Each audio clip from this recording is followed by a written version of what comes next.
Então eu vou trazer para vocês aqui agora uma verdade, e é uma verdade que eu vou embasar inclusive do que está acontecendo, que o Rogério Ceni tem emulado o sistema tático do Pep Guardiola e que talvez o Guardiola não servisse para o São Paulo por alguns motivos que eu vou colocar aqui no vídeo para vocês now. Bom, galera, antes de começarmos o vídeo, então, eu pedi para que você que está vendo pela primeira vez aí na coletiva do Juba, se inscreva no canal, você é muito bem-vindo aqui, muito bem-vinda, de verdade. Se inscreva mesmo, não deixe de se inscrever, porque é muito importante para mim e eu faço questão da sua companhia de verdade. E você que já é meu inscrito, deixa aquele like maroto lá, beleza? Deixa o like mesmo aí que eu quero falar bastante com você sobre o vídeo de hoje, que é muito importante. Então, como nem tudo é notícia ruim, né, você empatar com o Inter de Limeira em casa, eu trago uma notícia excelente, que está ali no meu primeiro comentário fixado e no link na descrição. OneFootball, baixe o OneFootball, meu amigo. O OneFootball é o melhor aplicativo de futebol que tem no globo terrestre. É o melhor aplicativo de futebol que existe. Vai lá e baixa o OneFootball agora. Tica ali seu time de coração, sendo ele o São Paulo ou outra agremiação. O meu é o São Paulo, que vai ser o campeão paulista esse ano aqui. Tica ali seu time que você tem notícia, informação, tudo atualizado na hora para você pelo OneFootball, porque o OneFootball é muito completo, de verdade. Além disso, você tem ali a Bundesliga, que é o campeonato alemão, competitivo pra caramba. É muito legal de você assistir. Você assiste o campeonato alemão. Você tem os jogos, você tem o Bayern de Munique, que tem o melhor do mundo, que é o Lewandowski. Você tem o Haaland, que é um fenômeno de fazer gols ali no Borussia. É muito bacana. Além disso, você tem campeonato polonês, você tem campeonato da Irlanda do Norte, você tem todas as atualizações da Champions League que voltou pegando fogo no mata-mata. Você tem o campeonato japonês, que é uma novidade muito legal do OneFootball. Então baixe o OneFootball e seja feliz, que eu te recomendo muito mesmo, não é propaganda, é verdade o negócio. Valeu, OneFootball! Bom, o São Paulo tem um momento agora aí que ele acaba de empatar com a Inter de Limeira depois de vir de duas vitórias que não convenceram muito, é bem verdade. São Paulo ganhou do Santo André, reserva, ganhou da Ponte Preta ali, golzinhos no final das partidas e tal. E aí nós ficamos pensando, pô, mas caramba, né? Que péssima campanha. Ganhou no finalzinho, foram 6 pontos. Chega, pega a Inter de Limeira em casa, mesmíssimos problemas que tivemos ali contra o Ituano no Morumbi. Um time fechadinho, bloqueadinho atrás, o São Paulo com uma posse de bola sobrenatural, 80% de posse de bola, essa posse de bola que não se converte em gols, muito pelo contrário, converte-se em cruzamentos. Tudo bem que o jogo contra a Inter de Limeira teve um volume de jogo gigantesco do São Paulo, então tudo que você perguntar, Juba, teve chute pro gol? Muitos. Teve cabeceio? Teve alguns. Teve cruzamentos na área? Coisa de 50 cruzamentos, é um número assustador. Teve chances claras de gol? Pouquíssimas, tá aí um dos problemas. E teve escanteios? Teve coisa de 30 escanteios ali, sabe? Números assustadores. Aí você pensa assim, Diego Costa e Arboleda apareceram? Quase nada. Aparece na criação da jogada, no desarme quase nada. Então o São Paulo tem encontrado um problema para fazer gols em times tão fechadinhos assim, e isso é uma realidade.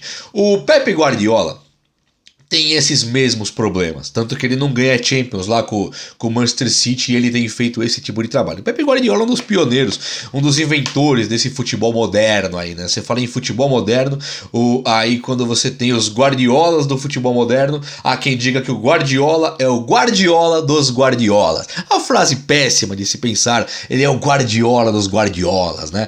Que são os Guardiolas, são os técnicos modernos, os bons, e o Guardiola é o cabeça deles, é o melhorzão.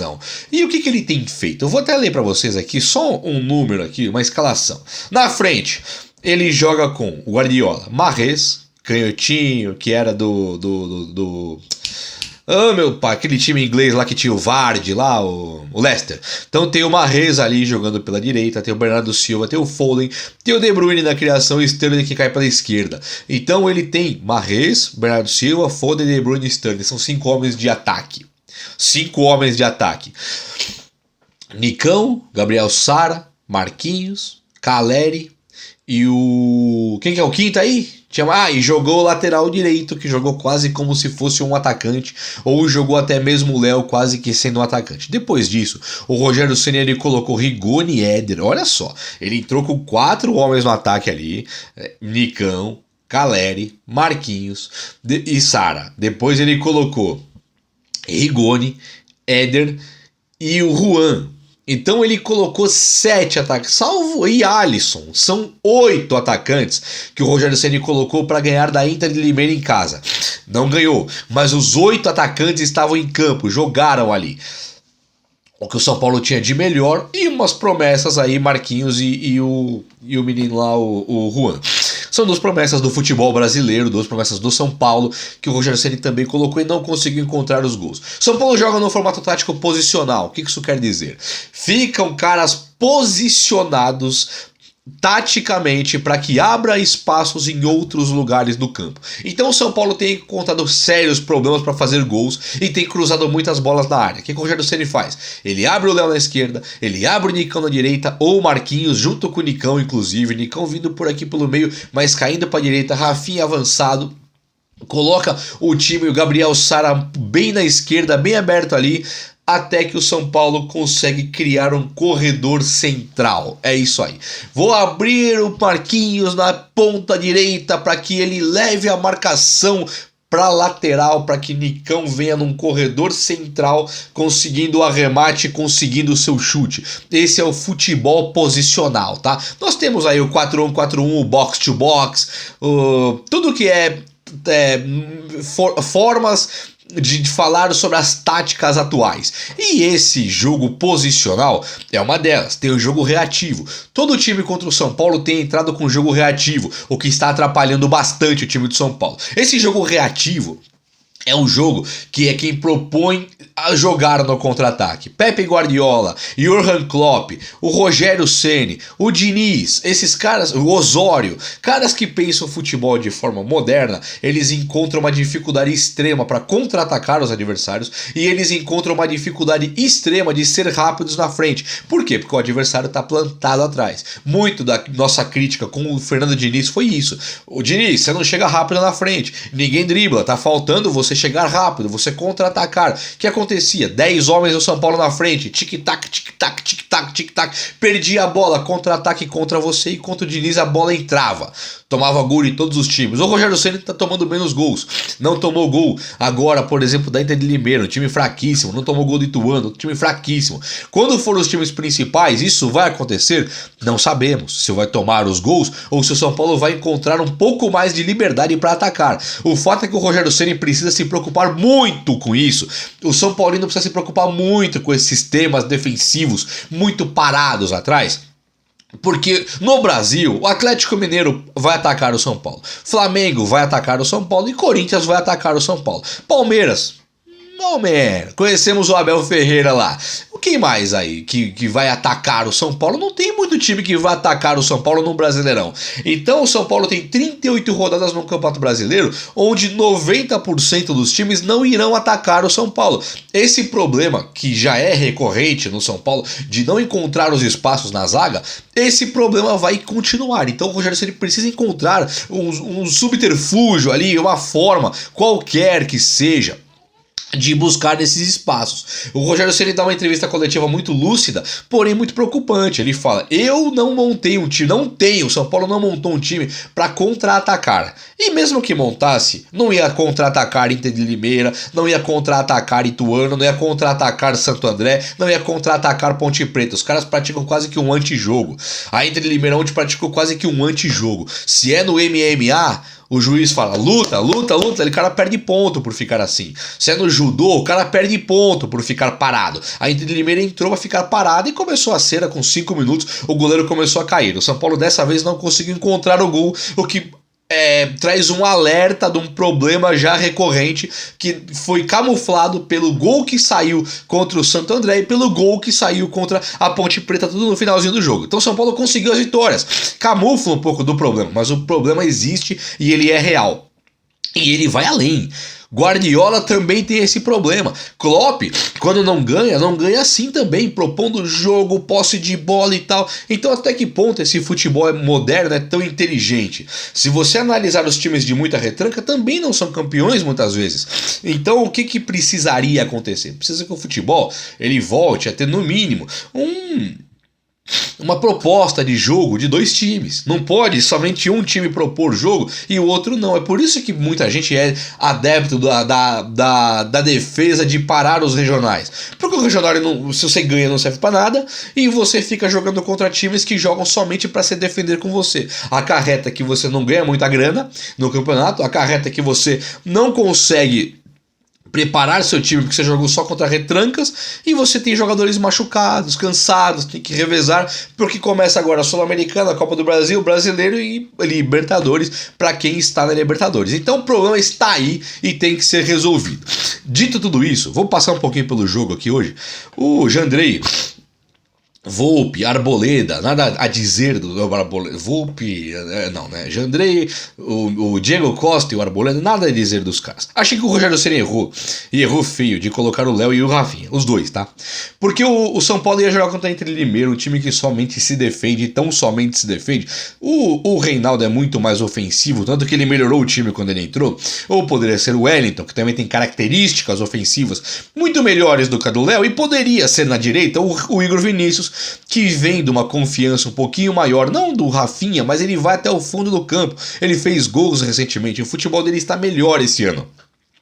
Colocasse então o Igor Vinícius para tabelar com o Marquinhos e ser rápido ali, com o Nicão, com quem quer que estivesse na direita. Então o Rogério para mim errou na escolha dos dois laterais. Rodrigo Nestor. Até difícil falar do Rodrigo Nestor sem me ceder aqui, mas o Rodrigo Nestor não tem condição nenhuma de jogar no São Paulo hoje nem no banco. Então erro do Rogério Ceni, porque tinha o Gabriel Neves para jogar lá. Quando voltar o Patrick e o Luan, tem que ser Luan e Patrick, e a reserva tem que ser o Pablo Maia, que é um dos melhores do São Paulo hoje, e o Gabriel Neves. Não pode o Nestor ser sequer reserva desse time de São Paulo, porque ele não cabe na Limeira, no Inter de Limeira. Infelizmente, com todo respeito, é isso. Quando o São Paulo coloca o Nicão, irmão, você precisa ir pro banco de reserva, cara. Infelizmente, você não aguenta andar. O Nicão, ele consegue andar por 15 minutos. Ele anda 15 minutos. Depois disso ele nem anda mais. Ele não consegue praticar a caminhada no campo. Então não posso culpar o Rogério porque ele tem o Nicão. O Rogério Ceni rodou o elenco, tinha que tirar ali o Rigoni, tirou o Caleri no jogo passado, ele colocou o Marquinhos, que o torcedor de São Paulo queria, achou correto, eu achei correto. O Rogério Ceni errou, Marquinhos ele com a perna direita, infelizmente ele não produz absolutamente nada. Que colocasse o Marquinhos então para ponta esquerda, para ele usar a velocidade que tem, caindo para cima de um marcador e cruzando bola para Caleri. Desculpa, tô muito gripado. O Caleri é a única esperança de gol que o São Paulo tem. Então o Marquinhos tinha que cruzar essa bola para ele. Quando o Marquinhos recebe a bola de lado, porque tá na ponta direita, ele já domina, já tirando a velocidade do ataque. O São Paulo já tem um ataque lento. Quando você tem um canhoto jogando na direita e esse canhoto à direita é inútil, e ele não é tão habilidoso assim como é o caso do Marquinhos, ele não é o Antony, ele não é o Arjen Robben, não adianta, não vai. Então tem que colocar ele na esquerda para ele tentar alguma coisa de verdade. E chama o Nicão para direita, ou então o Nicão pro banco, para jogar o Alisson, até que o Luciano não volte. E não dá, infelizmente. Hoje, o Rigoni e o Nicão são dois pesos mortos em campo, assim, de maneira constrangedora. Rigoni e Nicão. Falta, inclusive, técnica para Rigoni. O Rigoni é um cara irreconhecível. Então, quando entra Rigoni, Nicão, Éder, Caleri, Marquinhos, Juan, eu falei 8, Alisson, não dá para você ficar culpando o técnico. Não dá. Um outro problema, para encerrar o vídeo, um problema que é muito recorrente no São Paulo, é o São Paulo não ter um meia de ligação. Pouca gente fala disso, fala-se de zagueiro, fala-se de volante, fala-se de ponta que encara no 1 contra 1. Quando você não tem um meia de criação, teu meia é o cara que menos pega na bola, o seu meia esquerda joga no seu time há 3 anos, com 3 técnicos, 2 presidentes diferentes, o cara jogou com o Diniz, o cara jogou com o Crespo, o cara tá jogando com o Rogério, o cara jogou com o Leco, tá jogando agora com o Júlio Casares, chamado Gabriel Sara. Não tem a menor chance porque ele não pega na bola. Ele é um homem que não pega na bola e ele é o seu meia esquerda. Se ele não fosse o meia esquerda, eu cobraria muito menos dele. Mas eu preciso cobrar porque não tem criação de jogada. Então muita gente que poderia prestar, como é o caso do Marquinhos, do Rigoni, do Nicão, desculpa, poderia prestar um pouquinho mais. Só que não presta porque você não tem meia de criação. Fica pro Nestor criar. Nestor, mais corajoso do que o Sara, tentou e errou tudo. O Igor Gomes, mais corajoso do que o Sara, quando tenta, erra tudo. O Sara nem tenta. Ele nem tenta. Aí amanhece a sexta-feira aqui, todo mundo, volta Ganso, volta Cueva. Não dá pra criticar. Não dá pra reclamar. O Benítez estava lá, não servia, não jogava. Tá aí o Gabriel Sara, pra quem achava que o Benítez não jogava. Beleza? O vídeo de hoje foi esse, espero muito que vocês tenham gostado. Um abraço, meus amigos. Até a próxima. Valeu!